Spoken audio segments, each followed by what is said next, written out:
오늘도 영상으로 예배드리는 우리 친구들을 사랑하고 축복합니다. 코로나가 다시 심각해져서 온라인으로 예배드리게 되었어요.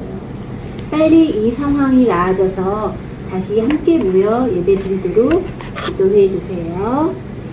광고가 있습니다. 교회에서 전교인 성경 필사 운동을 합니다. 함께 참여해서 우리 성경책을 만들어 보아요. 예배 인증샷과 함께 퀴즈를 풀어주세요. 참여한 친구는 다음에 교회에 올 때 선물을 주겠습니다. 오늘 본문에서 다윗이 하나님의 뜻을 묻지 않고 진행하여 벌을 받았습니다. 무슨 일을 진행했나요?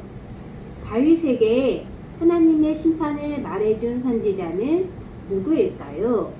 심판의 내용은 무엇일까요? 퀴즈를 풀어서 선생님께 보내주세요. 추가 광고사항은 담임 선생님을 통해 전달하겠습니다. 다음에 만날 때까지 모두 건강하게 안녕.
주는 나의 목자시니 내게 부족함이 없으리로다. 그가 나를 푸른 풀밭에 누이시며 쉴 만한 물가로 인도하시는도다. 내 영혼을 소생시키시고 자기 이름을 위하여 의의 길로 인도하시는도다. 내가 사망의 음침한 골짜기 다닐지라도 해를 두려워하는 주께서 나와 함께 하심이라.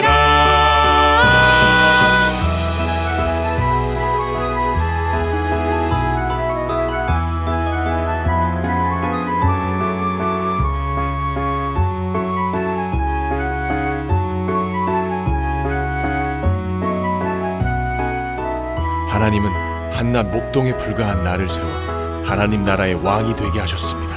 하나님은 나의 목자가 되시며 나의 길을 인도하셨습니다. 내가 큰 축복의 자리에 있을 때나 깊은 고난의 길을 걸을 때나 늘 나와 함께 해주셨습니다.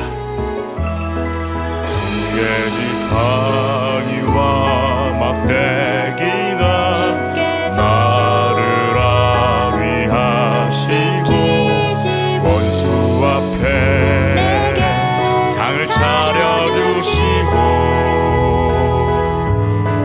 내 머리에 기름 부으시니 내 잔이 넘치나이다.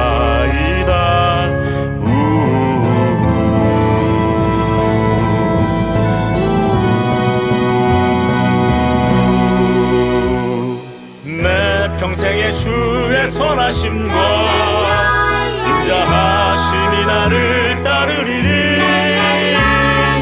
여호와의 집에 영원히 살리로다. 내가 여호와 집에 영원히 살리라. 내가 여호와 집에 영원히 살리라.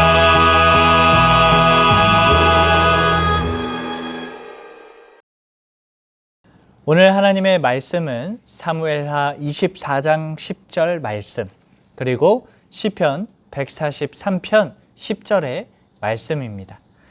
먼저 사무엘하 24장 10절의 말씀을 우리 함께 한 목소리로 봉독하겠습니다. 시작. 다윗이 백성을 조사한 후에 그의 마음에 자책하고 다윗이 여호와께 아뢰되 내가 이 일을 행함으로 큰 죄를 범하였나이다. 여호와여 이제 간구하옵나니 종의 죄를 사하여 주옵소서. 내가 심히 미련하게 행하였나이다 하니라. 우리 이어서 시편 143편 10절의 말씀을 볼게요.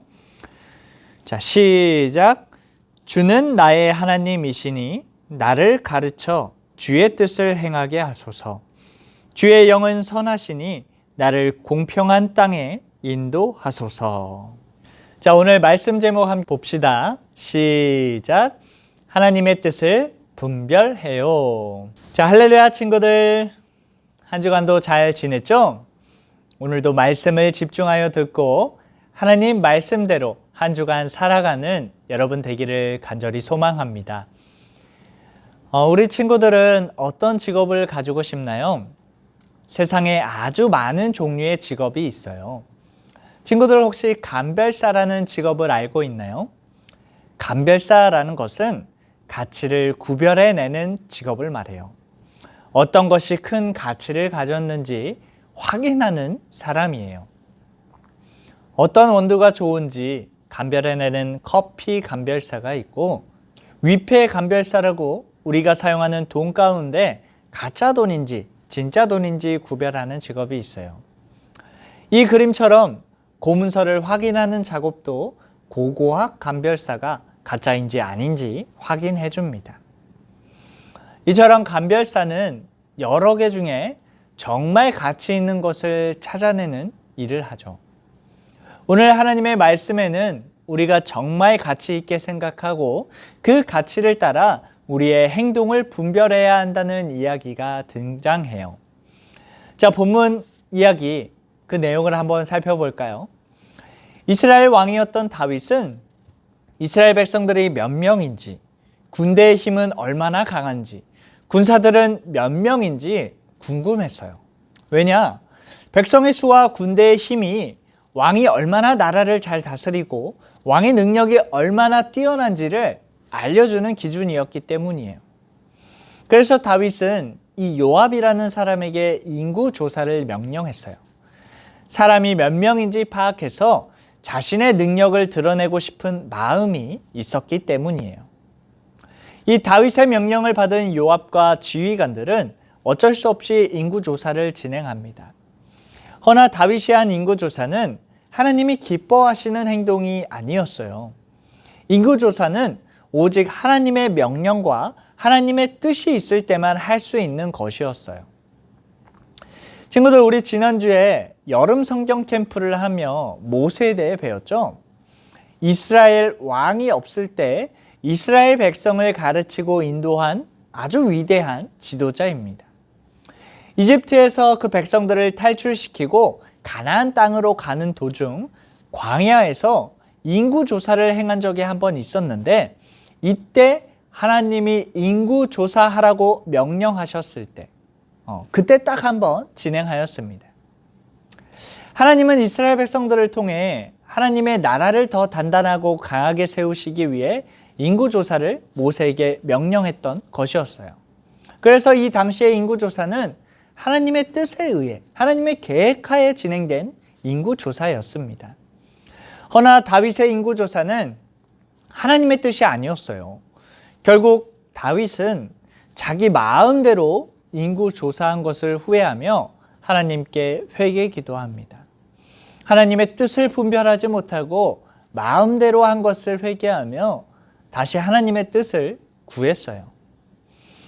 선지자 갓은 다윗의 인구 조사로 인해 하나님이 벌을 내리실 것을 이야기하며 세 가지의 벌 중 하나를 선택하라고 말합니다. 인구 조사의 결과 이스라엘에 전염병이 돌게 되면서 많은 사람이 죽게 돼요. 우리 친구들은 어떤 행동을 하기 전에 누구의 얼굴이 가장 먼저 떠오르나요? 특히 나쁜 행동, 양심의 가책이 느껴지는 행동을 하기 전에 누구의 얼굴이 가장 먼저 떠올라요? 부모님의 얼굴이 떠오르거나 선생님들의 얼굴이 떠오를 거예요. 하지만 우리 머릿속에 가장 먼저 떠올려야 할 분이 한 분 계신데 바로 하나님입니다. 어떤 행동을 하기 전에 하나님을 떠올리며 이게 하나님의 뜻일까? 한번 생각해 보아야 합니다. 다윗이 자신의 능력을 드러내기 위해 이스라엘의 인구 조사를 하려고 할 때 만약 하나님을 떠올렸다면 어떻게 되었을까요? 자신을 위해 인구 조사를 하는 것은 옳지 않다는 것을 금방 깨닫고 멈출 수 있었을 거예요. 하지만 다윗은 그러지 못했어요. 그로 인해 결국 많은 사람이 죽고 다윗은 회개 기도를 하였습니다. 우리가 무엇을 하든지 하나님을 떠올리고 그것이 하나님의 뜻인지 한 번이라도 더 생각한다면 하나님의 뜻을 분별할 수 있고 하나님이 기뻐하는 대로 행할 수 있을 거예요. 자, 친구들, 그러면 이런 질문할 수 있어요. 하나님의 뜻을 어떻게 아나요? 하나님의 뜻을 알 수 있는 방법은 바로 기도입니다. 기도는 하나님과 이야기하는 것이기에 하나님의 뜻을 분별하려면 하나님과 이야기하고 하나님에게 물어보는 기도의 시간을 가져야 돼요. 하나님은 늘 우리가 하나님의 뜻대로 살기 원하시기에 우리가 잘못한 것은 회개 기도함으로 잘못을 이야기하고 어떻게 해야 할지 몰라서 물어보거나 하나님은 뜻을 분별할 수 있도록 지혜를 주시고 하나님 뜻대로 행할 수 있도록 우리에게 답을 해주실 것입니다. 무엇을 하기 전에 하나님을 떠올리며 하나님이 기뻐하시는 것이 과연 어떤 것일까? 이것을 먼저 생각해보고 기도하면서 하나님의 뜻을 구하며 하나님의 뜻을 따라 살아가는 우리 친구들 되기를 간절히 소망합니다. 우리 함께 기도할까요? 사랑마시 하나님, 오늘 다윗에 대해 살펴보면서 하나님의 뜻을 알기 위해 우리가 어떻게 해야 하는가에 대해 알게 되었습니다. 하나님의 큰 뜻을 알지 못하는 연약한 인간이기에 부족한 것이 많습니다. 하나님, 저희에게 하나님이 기뻐하는 것이 무엇인지, 하나님이 원하시는 것이 무엇인지 분별할 수 있는 지혜를 허락하여 주시고 하나님의 뜻을 위해 간절히 기도하는 우리 친구들 되게 도와주세요. 예수님의 이름으로 기도드립니다. 아멘.